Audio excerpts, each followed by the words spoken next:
Sungguh disayangkan seorang guru memukul siswa di depan siswa-siswa yang lain dan betul-betul menunjukkan kekuasaannya, seolah-olah guru itu menjadi penguasa yang tidak bisa diganggu-gugat. Audio Jungle. Audio Jungle. Assalamualaikum warahmatullahi wabarakatuh. Salam Kak Yano Bintang. Kali ini kita akan mengupas guru yang menempeleng siswa di SMP Negeri 49 Surabaya. Guru ini sudah kategori guru senior. Seharusnya guru senior itu sudah tidak bermain tangan, sudah tidak bermain kaki, dan sudah tidak bermain teriakan-teriakan. Dia sudah mampu masuk sublim, mengendap, memainkan tingkat batin, jiwa, dan perasaan. Guru yang berpengalaman tentu dia amat paham bagaimana mengendalikan siswa tanpa harus memukul, tetapi siswa dapat berubah. Tanpa harus mengata-ngatai, tanpa harus berteriak-teriak, tanpa harus marah, tetapi anak bisa.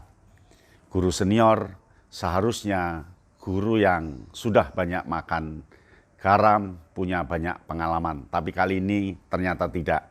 Guru senior itu justru menunjukkan ketidakmampuannya, ketidakbisaannya, dan menunjukkan kebodohannya dalam mengelola siswa. Semua siswa itu pasti tidak mampu. Kalau mampu dia tidak perlu sekolah. Kalau mampu dia sudah tidak perlu berguru. Mengapa dia berguru, mengapa dia bersekolah? Tentu karena dia tidak mampu. Sehingga tugas kita adalah bagaimana memampukan siswa, membuat siswa menjadi baik. Tapi perlu diingat bahwa siswa itu adalah anak manusia.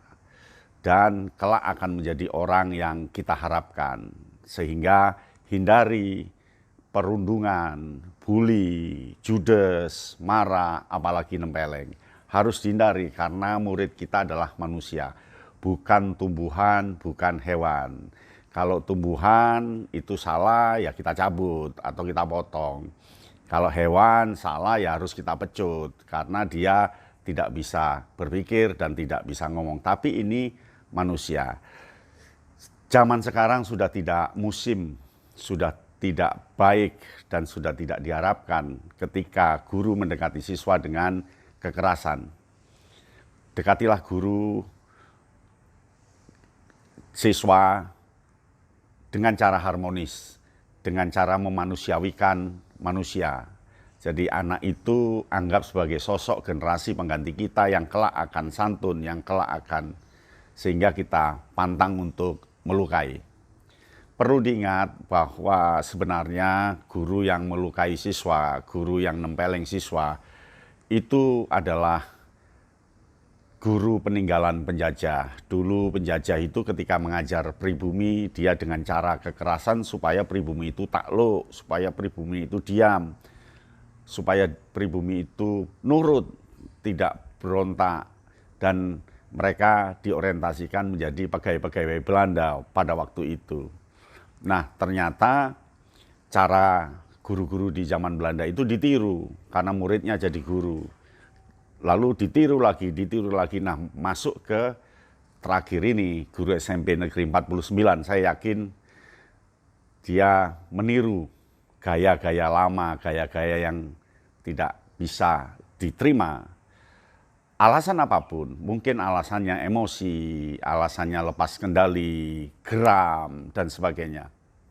Memang semua guru pasti geram pada murid yang tidak bisa. Memang semua guru pasti marah ketika murid itu tidak mengikuti arahan guru. Tetapi bungkuslah kemarahannya, bungkuslah kegeramannya dengan pendekatan lain. Banyak cara lain, banyak jalan menuju Roma. Banyak cara-cara membina siswa yang sangat baik. Jadi jangan lakukan kekerasan pada siswa. Saya menyayangkan.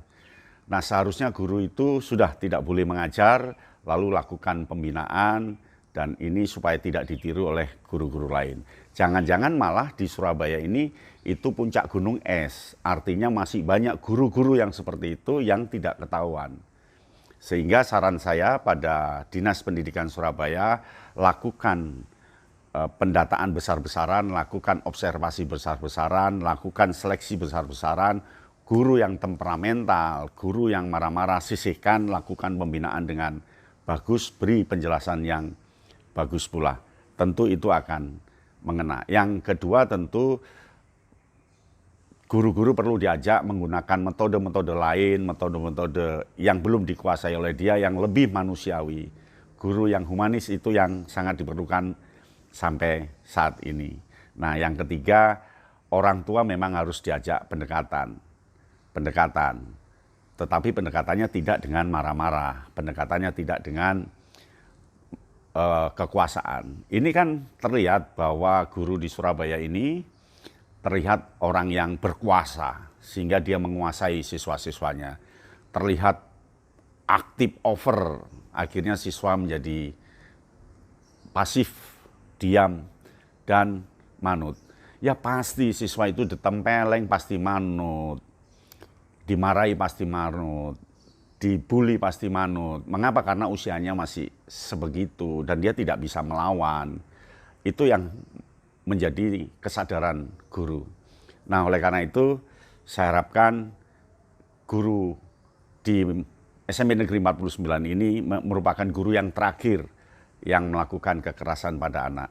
Terakhir, tidak boleh terulang lagi di kota Surabaya, kota metropolis, kota yang modern, tapi masih ada guru-guru yang guru-guru klasik, guru-guru tinggalan masa penjajah. Semoga cepat berubah dan Kak Yano Bintang siap membantu untuk memberikan metode-metode yang berbasis humanistis, metode yang tanpa kekerasan tetapi anak bisa pinter, metode yang tanpa pembulian tetapi anak pinter. Dan menurut cerita memang banyak guru-guru lain yang juga tidak memukul siswa tapi judes, bawel, banyak omong, sering marah, menganggap anak tidak bisa apa-apa. Dan pokoknya siswa sebagai objek, sebagai subjek. Guru, siswa sebagai objek. Gurunya aktif, siswanya pasif. Nah, jangan sampai terjadi. Begitu ya, mudah-mudahan. Sampai di sini, salam Kak Yano Bintang. Audio Jungle. Audio Jungle.